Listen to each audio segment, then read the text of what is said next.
Hello दोस्तों, मैं हूं राजेश एजुकेशन नॉलेज 7 में। और आज हम पढ़ने जा रहे हैं क्रिया। देखते हैं दोस्तों, क्रिया क्या है। सबसे पहले देखते हैं क्रिया का अर्थ क्या होता है। क्रिया का अर्थ होता है करना, किसी भी कार्य को करना क्रिया कहलाता है, या काम का होना। ठीक है, काम का करना या काम का होना क्रिया कहलाता है। ये इसकी परिभाषा हो जाएगी, जैसे जिस शब्द से कार्य करने का बोध हो। ठीक है, किसी भी शब्द से कार्य करने का बोध हो उसे हम क्रिया कहते हैं। जैसे उदाहरण के लिए मैं समझा देता हूँ, उदाहरण ले लेते हैं। जैसे पढ़ना, ठीक है, पढ़ना क्या अपना क्रिया है। चलना है, चलना है, पढ़ना है, देखना है, देखना है। सोचना क्या है, सोचना भी एक क्रिया है। ठीक है, चलना, दौड़ना है, दौड़ना है, खाना है, पीना है, सोना है, जाना है, जाना है। तो ये सब क्या है, क्रिया अपने पास अलग अलग क्रिया है। जैसे पढ़ना है, चलना है, देखना है, सोचना है, दौड़ना है, खाना है, पीना है, ठीक है, सोना है, ठीक है, जाना है। बहुत सी क्रिया और भी हैं जो हम काम में यूज़ करते हैं, जिसका उपयोग करते हैं। देखते हैं क्रिया और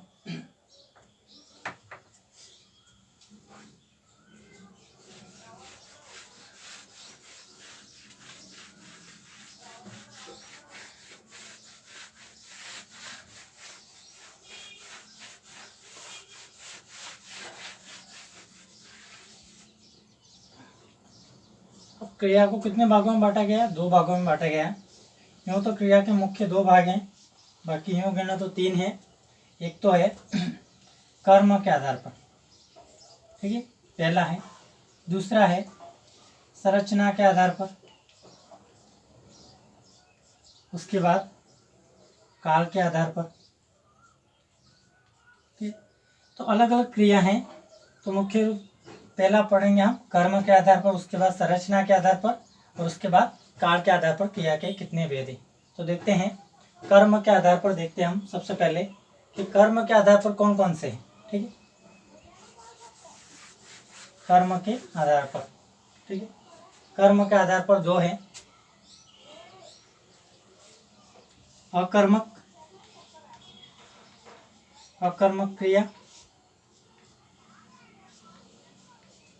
दूसरी है सकर्मक, सकर्मक क्रिया। ठीक है, अकर्मक नाम से स्पष्ट है, अकर्मक, अ यानी नहीं, अ का क्या उपसर्ग है जिसका अर्थ होता है नहीं। ठीक है, या बिना कह सकते हैं, कर्म के बिना। ठीक है, अ यानी नहीं या कर्म के बिना।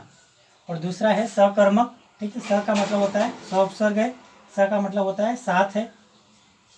ठीक है, कर्म के साथ, क्रिया क्या है, कर्म के साथ है। और इसमें उपसर्ग है, इसका अर्थ होता है नहीं, जो कर्म के साथ नहीं है वो अकर्मक क्रिया कहलाएगी। और देखते हैं, नहीं समझ में आया तो, जैसे कर्म के साथ जो क्रिया आएगी उसे अकर्मक कहते हैं, जो कर्म के साथ नहीं आएगी उसे अकर्मक कहते हैं, जो कर्म के साथ आएगी उसे सकर्मक कहते हैं। जैसे राम, उदाहरण के द्वारा हम समझेंगे। जैसे राम पुस्तक पढ़ता है, राम क्या करता है, पुस्तक पढ़ता है, पुस्तक पढ़ता है, राम पुस्तक पढ़ता है। देखते हैं, अब सबसे पहले देखते हैं काम कौन कर रहा है, राम। ठीक है, राम पुस्तक पढ़ता है। वाक्य में देखा हमने कि काम कर रहा है, राम कर रहा है, पुस्तक कौन पढ़ रहा है, राम पढ़ रहा है। तो कार्य को करने वालों को क्या कहते हैं, कर्ता कहते हैं। ठीक है, 1 नंबर पे आ जाएगा। उसके बाद देखते हैं क्रिया कौन सी है। ठीक है, पढ़ता है, ये अपने क्रिया है। ठीक है, तो क्रिया 2 नंबर पे आ गई। क्या आएगी, क्रिया 3रे नंबर पे आ गई, सॉरी। अब राम पढ़ता है। अब क्वेश्चन किया हमने, क्रिया को मान लो छुपा दिया बीच में कि राम पढ़ता है, क्या पढ़ता है, पुस्तक पढ़ता है। ठीक है, तो कर्म अपना आ जाएगा। कर्म हमने क्या छुपा है, राम पढ़ता है। लेकिन क्या, अब राम का प्रभाव किस पे पड़ रहा है, पुस्तक पे पड़ रहा है। ठीक है, राम पुस्तक पढ़ता है, राम क्या करता है, पुस्तक पढ़ता है। ठीक है, इससे पता चल जाएगा हमें कि यह कौन सी है, अकर्मक है सकर्मक है, पुस्तक सकर्मक है, ठीक है। क्या पढ़ता है? तो पुस्तक पढ़ता है, तो पुस्तक के द्वारा हमें पता चल जाएगा। और देखते हैं, जैसे दौड़ना, ठीक है। यहाँ पक्षी आकाश में उड़ते हैं, पक्षी आकाश में उड़ते हैं, ठीक है। अब पक्षी है, ठीक है, उड़ने का काम कौन कर रहा है? पक्षी कर रहे हैं, तो हम कह सकते हैं कर्ता कौन है? पक्षी है, ठीक है। अब उड़ते हैं, ठीक है, उड़ते हैं, तो उड़ते हैं वो क्या है? क्रिया अपनी, ठीक है। पक्षी क्या कर रहे हैं? आकाश में उड़ रहे हैं, ठीक है। अब आकाश, ये क्या अकर्मक आएगा, सकर्मक आएगा? अब जैसे आकाश में, ठीक है, तो इसमें क्रिया उसने क्या कर्म दिया ही नहीं है, ठीक है। से लगाए, में लगाए, सॉरी में लगाए, ठीक है। तो कारक हमने पढ़े हैं, अधिकरण आएगा। क्या आएगा कारक में? अधिकरण में पर, ठीक है। तो उसने क्या दिया? आकाश में। पक्षी कहाँ उड़ते हैं? आकाश में, अधिकरण में पर है, ठीक है। उसमें क्या दिया है? उसने कर्म दिया ही नहीं, ठीक है। कहाँ उड़ते, ठीक है, क्या उड़ते हैं? तो पक्षी उड़ते हैं। कौन उड़ते हैं? पक्षी उड़ते हैं, लेकिन उसने कर्म इसमें दिया ही नहीं, ठीक है। तो इसमें क्या आ जाए? अधिकरण, कारक आ गए। और देखते हैं, समझ में नहीं आया तो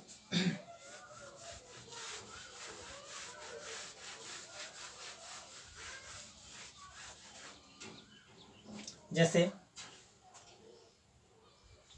पढ़ना, दौड़ना, ठीक है। कौन पढ़ता है? ठीक है। अब इसमें उत्तर पूछो, कौन पढ़ता है? राम पढ़ता है, मोहन पढ़ता है, बता रहा है क्या पढ़ रहा है। जैसे मान लो राम दिया है, राम पढ़ता है, ठीक है। तो यहाँ पे कर्म दिया, क्या पढ़ रहा है? पुस्तक पढ़ रहा है, क्यों पता है तो क्या आ जाएगा? अकर्मक आ जाएगा। भाई पता ही नहीं चल रहा है तो वो क्या पढ़ रहा है।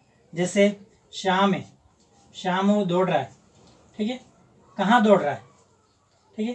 तो पता ही नहीं, इसमें अकर्मक क्रिया आएगी, जिसका उत्तर हमें मिले ही नहीं, उसे कहते हैं अकर्मक क्रिया, ठीक है। और देखते हैं,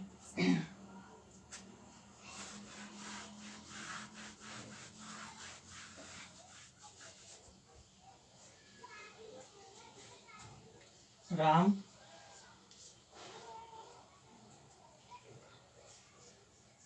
खाता है। देखो वाक्य में राम काम करता अपना, राम ही है, राम खाता है। अब इसमें अकर्मक आएगा, सकर्मक? खाता है, लेकिन क्या खाता है पता नहीं है। अगर अपने को उत्तर मिल जाए तो वो क्या आ जाएगा? सकर्मक, और उत्तर नहीं मिले तो क्या हो जाएगा? अकर्मक, ठीक है। कैसा लगा वीडियो? कमेंट करके ज़रूर बताएं। Thank you.